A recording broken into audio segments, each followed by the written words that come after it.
journalist covering the impeachment trial of Chief Justice Renato Corona is to eat subpoenas for breakfast, or a motion, legal memorandum, opposition, and other impeachment documents. On really busy days, this turns into a dizzying buffet. But out of all the documents that came out in the trial, one stands out: the Chief Justice's statements of assets, liabilities, and net worth.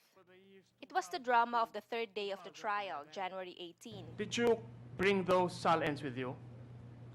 Your Honor, in view of the resolution of the court and bank on May 2, 1989, I am restricted. You have brought the SALN with you. Is that correct, Madam Witness? Yes, Your Honor. Order the witness to surrender to us the pertinent SALN that she brought to this court. So ordered. Corona's SALN turned out to be the trial's most important document. The previously secret document set the direction of the entire proceedings. Hindi makatotohanan. Article 2 of the impeachment complaint accuses Corona of failing to disclose his SALN. Ang tanong, bakit hindi niya dineklara ng tama ang kanyang cash in bank?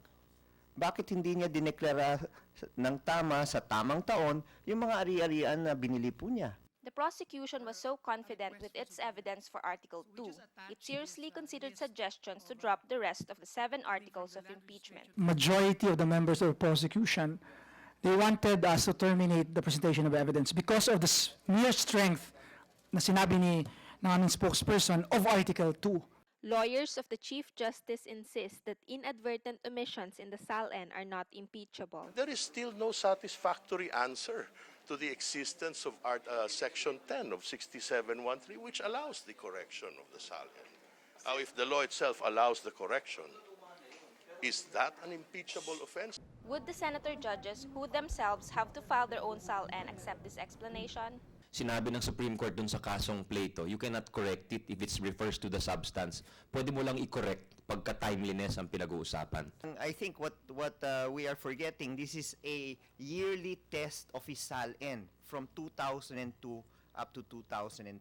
And if you take the yearly test of the SALN, yearly babagsak po si Chief Justice Corona. No matter the outcome, the disclosure of the Chief Justice's SALN is already a victory for transparency.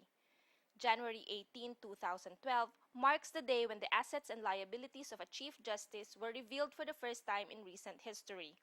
It defies a 1989 ruling by the Supreme Court itself exempting the wealth of the justices from public scrutiny. Yung SALN na ilang taon, hindi lang kami, kundi ilang taon ginusto ng taong bayan na makuha yon. The document, after all, is not just a scrap of paper, and the trial reminds public officials of this as they try to beat the April 30 deadline for the annual filing of their own SALN.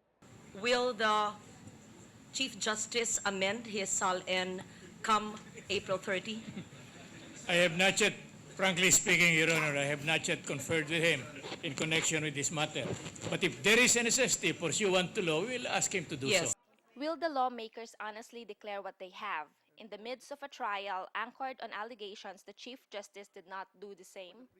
There's only one standard for high officials and lowly employees of this government, and that is to tell the truth and nothing but the truth in their declaration of assets, liabilities, and net worth.